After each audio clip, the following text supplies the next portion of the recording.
Jangan lupa untuk subscribe, share, dan nyalakan lonceng notifikasinya sebagai bentuk dukungan kamu. Do you see what I see?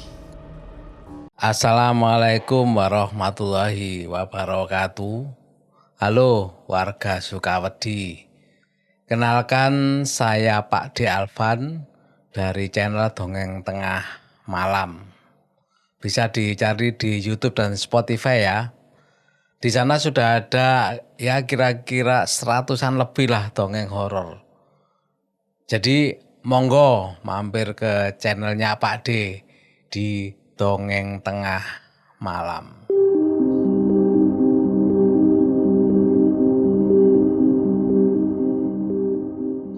Untuk cerita Pak D kali ini bisa dibilang spesial ya. Untuk Do You See What I See, karena telah diberi kesempatan ya untuk membawakan cerita di sini. Karena cerita ini belum pernah Pak D ceritakan, bahkan di channelnya Pak D sendiri, Dongeng Tengah Malam. Mungkin warga Sukawedi ini juga sudah ada yang pernah mendengarkan suara Pak D ya di podcast Bagi Horor.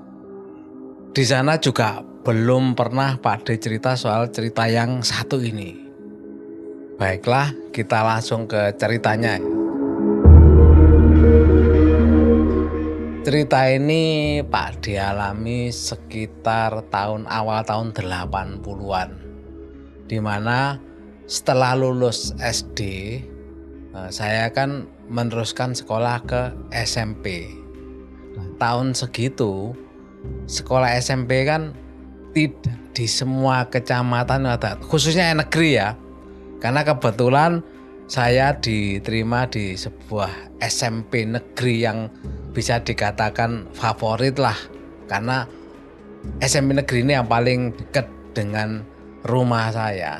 Tapi bukan dekat jaraknya cukup lumayan jauh. Lokasinya berada di kecamatan lain, bukan kecamatan saya tinggal. Kalau ngomong jarak sih lebih kurang ya antara 11-12 kiloan lah dari tempat tinggal saya ini. Karena diterima di sekolah negeri yang lumayan favorit ya seneng lah Pak D saat itu.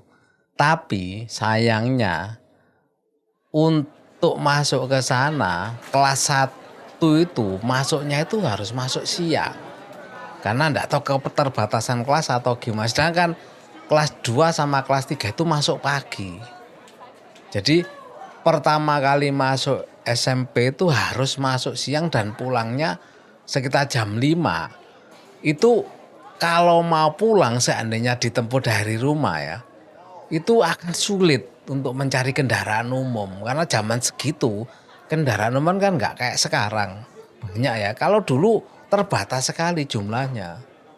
Kalau masuk pagi, kalau pagi itu rame kalau angkutan umum karena banyak orang ke pasar dan sebagainya, atau bahkan berangkat sekolah pun enak. Siangnya juga banyak. Lah kalau masuk siang sorenya yang susah. Karena jarak yang lumayan jauh dan orang tua khawatir kalau pulang ke Malang nggak dapat kendaraan. Akhirnya saya dititipkan ke rumah kakek sama orang tua saya ini. Karena apa? Kakek ini kebetulan rumahnya dekat dengan sekolah nanti yang akan saya jalani.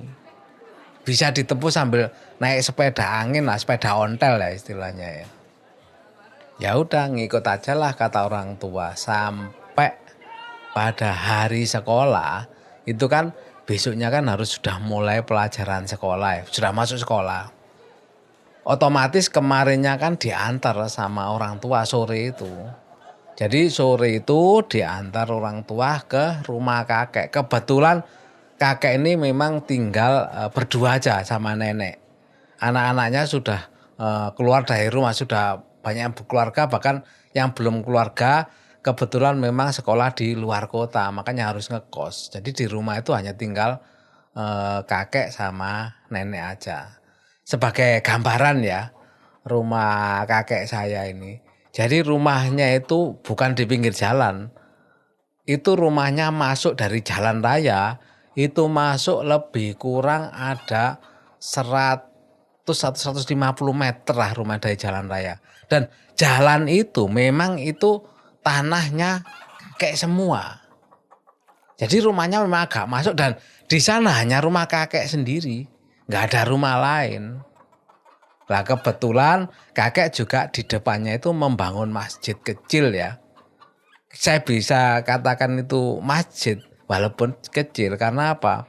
Tiap Jumat itu memang dipakai warga sekitar untuk Jumatan di situ. Makanya saya bilang masjid ya. Itu bangunan kakek sendiri memang di situ. Lah kalau lingkungan sekitar rumah kakek ya, itu kan memang rumah sendiri, rumah kuno zaman dulu bisa dibayangkan tinggi, gede dengan temboknya yang cukup tebal. Dan pintunya itu kalau dibilang itu ya tinggi itu mungkin sekitar 2,5 meter kali ada ya pintunya itu. Kayak rumah peninggalan Belanda gitu loh. Lah jendelanya itu juga sama, tinggi jendelanya itu. Ngikuti tingginya pintu kan ya. Dengan model kayu semua. Kayu yang lumayan besar, memang rumah kuno, rumah kakek saya itu. Terus di samping kiri itu kakek itu punya peliharaan angsa. Angsa yang lehernya panjang. Apa ya istilahnya? Swan ya. Angsa warna putih yang lehernya panjang itu. Lah terus di samping kandang itu ya kebun-kebun kosong barulah itu istilahnya kalau saya bilang itu barongan. Barongan itu tumbuhan bambu yang rimbun. Jadi sepanjang pinggir itu banyak tumbuhan bambu dan itu memang milik kakek semua. Karena tanahnya agak luas makanya rumahnya itu sendirian di situ itu. Setelah diantar sama orang tua ya otomatis saya ditinggal. Saya diserahkan semua kan membawa bekal-bekal pakaian-pakaian ganti ya. Akhirnya malam itu saya harus tidur di rumah kakek karena besoknya harus sekolah. Malam pertama tidur di rumah kakek. Bisa dibayangkan ya, tahun segitu itu listrik kan masih belum ada. Yang ada itu hanya di kota-kota aja. Sedangkan rumah kakek memang di pinggiran kota dan belum teraliri listrik di rumahnya itu. Bisa dibayangkan kalau malam hari itu gelapnya bukan main. Penerangan itu hanya lampu tempel aja. Di masjid itu sama kakek dikasih lampu petromak tapi hanya sampai isya aja sudah. Setelah isya dimatikan semua, hanya dikasih lampu tempel aja satu gitu di luar ya. Karena malam pertama otomatis kan nggak bisa langsung tidur. Di situ kebiasaan kakek. Kakek kan jadi imam di masjid itu ya. Jadi habis maghrib biasanya kakek itu sampai isya itu di masjid. Setelah isya baru pulang. Lah pulang itu kebiasaan kakek yang saya tahu. Jadi habis isya pulang itu biasanya mengaji sebentar.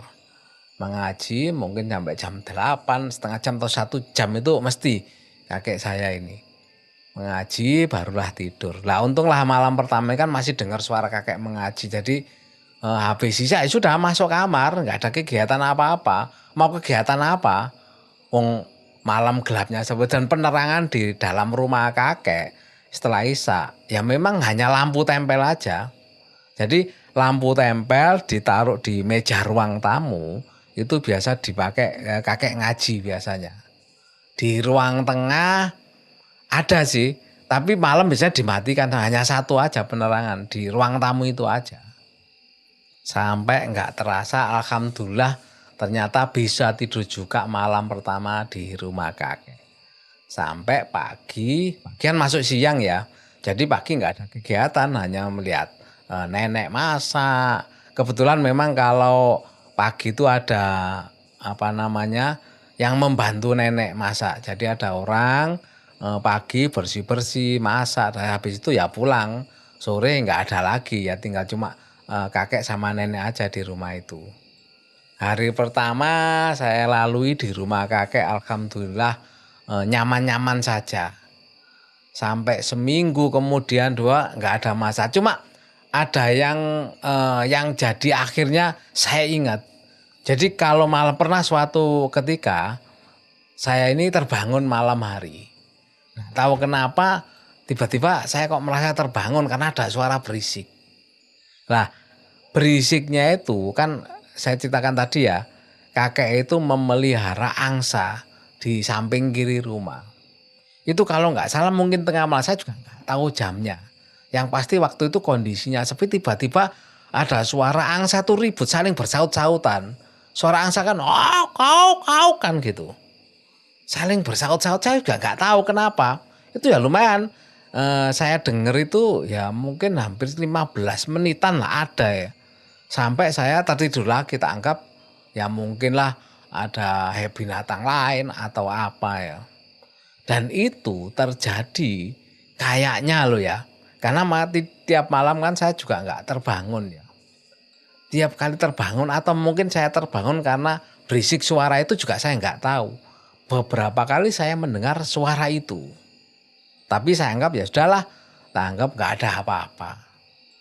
Sampai lebih kurang 1 bulan saya tinggal di rumah kakek. Disinilah mungkin bisa dibilang saya bersinggungan dengan makhluk lain. Jadi kejadiannya malam itu karena habis sekolah ya, nggak tahu mungkin banyak tugas ya waktu itu ya. Jadi saya tuh kayak merasa capek gitu loh. Jadi pulang sampai di rumah kakek ya sudah mau maghrib, mandi-mandi, sholat maghrib sampai sholat isya selesai, saya langsung rebahan di kamar. Kebetulan kamar yang saya tempati itu kamar di belakang ya. Kalau dari ruang tamu, kamar kakek di sebelah kanan, kamar saya itu di sebelah kiri. Dan ruang tengah rumah kakek itu cukup luas. Cukup luas bisa dibilang ya, kalau ukuran meter itu ya. Mungkin bisa dibilang lebarnya bisa 4 meter. Panjangnya mungkin lebih dari 5 meteran lah, 5 meter mungkin lebih lah. Lah saya di pojok sebelah kiri itu memang ada 1 kamar, terus ruang tengah ya. Di sebelah kanan itu ada 2 kamar, kamarnya kakek dan satunya itu kamar adiknya bapak saya. Yang kosong memang karena kan lagi sekolah di luar kota. Dan di ruang tamu itu, ruang tamu zaman dulu ya. Zaman dulu kan ruang tamu itu mesti los ya. Dari kanan ke kiri itu biasanya full ruang tamu depan itu. Baru ada tembok, pintu baru masuk ke dalam. Nah di ruang tamu itu ada meja kursi. Yang sebelah kiri lurusan kamar saya itu ada meja kursi.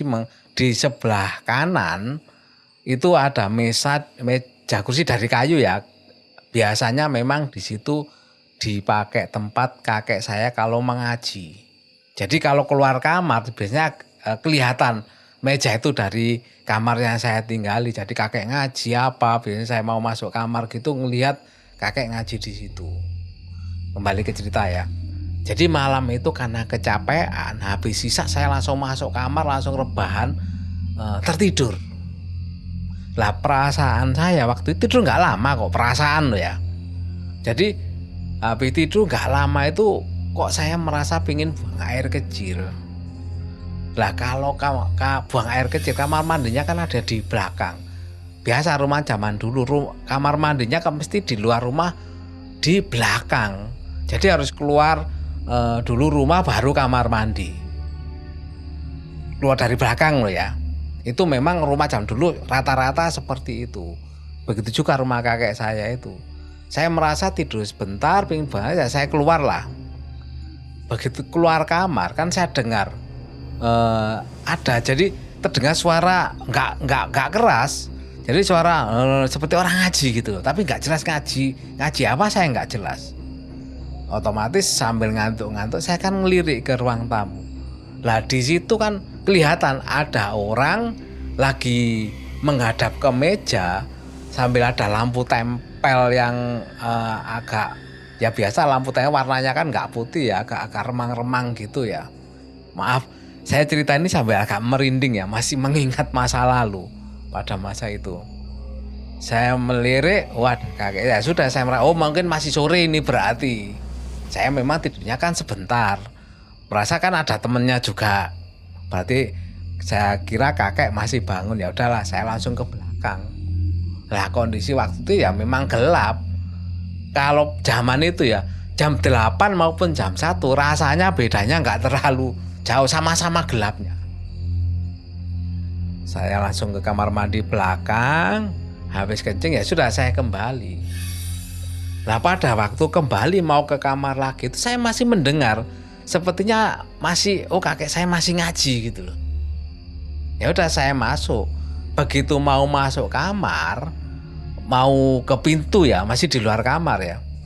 Kok suara ngajinya tiba-tiba nggak ada suara, diem gitu loh. Padahal saya perasaan tadi waktu jalan masuk ke rumah itu masih dengar suara gremeng-gremeng gremeng-gremeng istilahnya ya. Itu ada suara lah, suara seperti orang ngaji. Begitu mau masuk suaranya kan diem. Saya kan otomatis langsung lirik gitu loh. Oh kok diem, apa sudah selesai gitu loh. Saya lirik ke sana. Lah pas saya lirik ini kakek saya, yang menurut saya itu kakek saya ya, itu berdiri kayak habis ngaji gitu loh. Oh perasaan saya waktu kakek habis ngaji mungkin mau tidur. Tetapi yang saya lihat kakek itu berdiri bukannya jalan masuk ke rumah, itu malah ke arah pintu keluar. Nah, saya juga heran loh, ngapain kakek malam-malam kok pintu keluar, padahal pintunya sudah ditutup. Kok kakek seperti mau keluar gitu loh. Sampai saya lihat, sempat saya agak berhenti ya, sampai memperhatikan kakek. Saya lihat kakek itu keluar, tapi keluar kok nggak ada suara seperti pintu dibuka. Tapi saya lihat kakek sudah nggak ada. Otomatis penasaran dong saya, kok kakek nggak ada? Apa sudah keluar kok nggak dengar suara pintu dibuka? Padahal rumah zaman dulu seperti saya cerita ya, pintunya itu kan tinggi. Kalau dibuka pasti ada gelodak gitu, pasti ada geratakan. Sekilas pintu ya, pintunya ada 2. Jadi pintu yang di dalam itu pintu yang ada kacanya kecil-kecil itu. Sedangkan di luar itu ada pintu yang full kayu, itu keamanan biasanya. Kalau rumah zaman dulu, jendelanya juga sama seperti itu, ada jendela double pintu, daunnya itu. Lah memang kalau rumah kakek ini memang pintunya yang kayu full itu nggak pernah ditutup, yang ditutup hanya pintu kaca itu.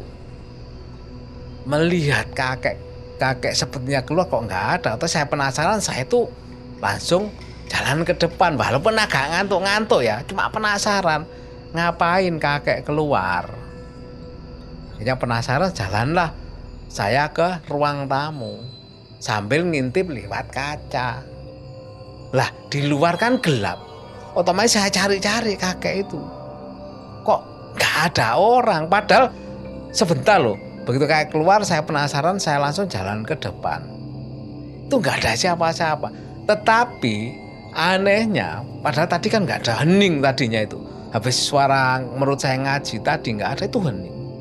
Begitu saya melihat keluar mencari, tiba-tiba angsanya peliharaan kakek itu ruaminya bukan main, bersaut-sautan, hauk gitu.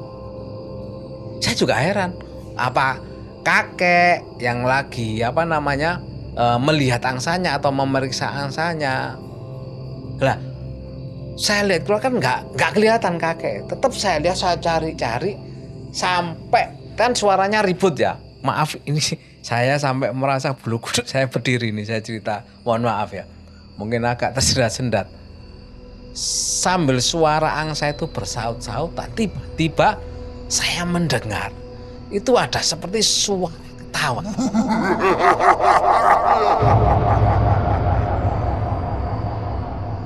Saya nggak lihat ada orang di luar, tapi ketawanya seperti di kuping saya. Saya juga heran. Jadi suara itu suara tertawa berat gitu loh. Dan itu yang pasti bukan suara ketawa kakek saya. Mendengar suara ketawa itu, saya kan kaget. Sampai saya berteriak, astagfirullahaladzim. Ya karena kagetnya saya. Habis ketawa, saya teriak astagfirullahaladzim gitu ya.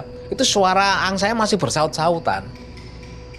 Habis mendengar suara itu saya seperti merinding ketakutan, karena suaranya saya nggak bisa bayangkan ya. bukan suara seperti orang ketawa gitu, enggak.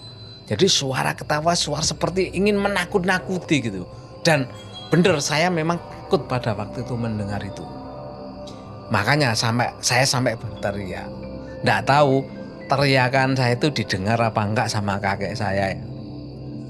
Di tengah rasa ketakutan saya ini, saya sudah mau balik, tapi mendengar suara itu seperti tubuh saya itu kaku. Mau jalan rasanya seperti orang apa ya?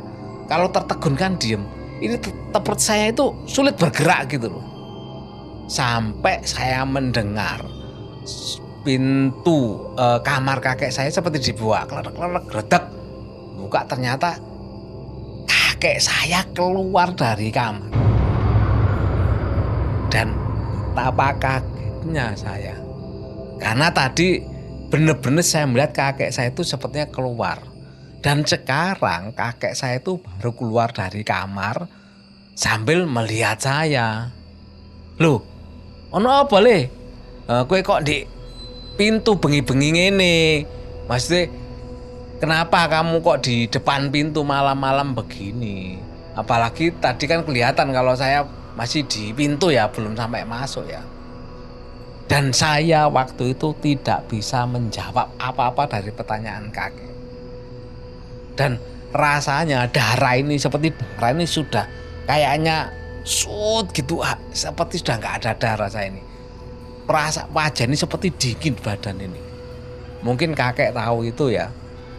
Sampai saya dideketi sama kakek, itu saya masih terpaku heran. Kok ada kakek di sini? Sampai kakek saya memukul-mukul pundak saya. Baru saya sadar. Saya sadar, langsung saya lemes, saya dituntun sama kakek duduk di kursi. Sama kakek, ono opo kowe kok weden koyo ngono? Ada apa kamu kok ketakutan seperti itu, kata kakek. Akhirnya setelah tenang barulah saya bercerita mengenai kejadian yang saya alami barusan. Dan saya juga tanya sama kakek, loh kakek mau kemana? Lah kata kakek, ternyata memang tiap malam kakek itu kan sholat malam. Jadi sekitar antara jam 1-an kakek itu mesti terbangun untuk sholat malam. Dan ternyata benar, jam waktu itu sudah menunjukkan hampir jam 1 malam. Yang menurut saya tadi, saya kira masih sekitar jam 8-an atau setengah 9. Sampai akhirnya saya dikasih kakek minum, disuruh istirahat lagi, dan diingetin sama kakek. Makanya saat durunge tidur, sebelum tidur, baca doa dulu, jangan asal tidur saja, katanya. Ya memang seperti saya ceritakan, saya kan saking mungkin capeknya ya, makanya saya langsung rebahan dan tertidur. Dan semenjak kejadian pertama di rumah kakek itu, saya jadi meraba-raba gitu, dan saya jadi tahu kenapa di tengah malam sampai angsanya kakek itu kok mesti saut-sautan. Apa mungkin berhubungan dengan itu? Dan jawabannya insya Allah iya. Karena semenjak setelah malam itu saya baru ngerti, berdasarkan pengalaman saya selama tinggal di rumah kakek. Jadi nggak hanya berhenti di situ, itu adalah pengalaman pertama. Dan ada lagi beberapa kejadian di rumah kakek yang juga membuat saya jadinya lebih tahu dan lebih waspada gitu loh, dengan adanya makhluk-makhluk yang ada di sekitar rumah kakek itu. Dan kalau ada kesempatan lagi, insya Allah saya akan ceritakan lagi lah pengalaman apa lagi yang ada, yang terjadi di rumah kakek selama saya tinggal lebih kurang 1 tahun tinggal di rumahnya kakek. Demikian cerita dari saya, Pak Ade Alvan. Dan jangan lupa, monggo mampir di channel saya di YouTube maupun Spotify, Dongeng Tengah Malam. Terima kasih semuanya.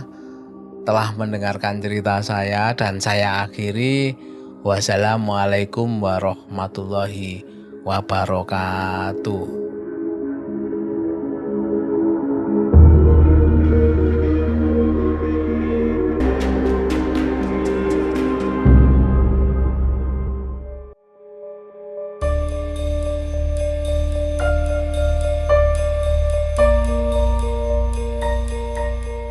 Kisah seram yang sebelumnya tak pernah terbayangkan, baik bentuk serta ancamannya.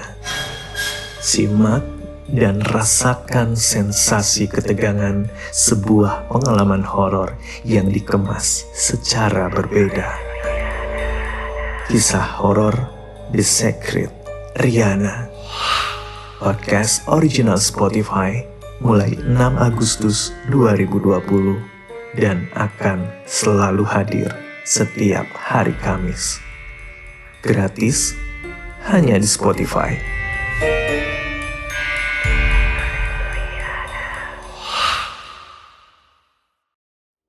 Kamu juga punya pengalaman horor? Kirim cerita kamu ke alamat berikut. Do you see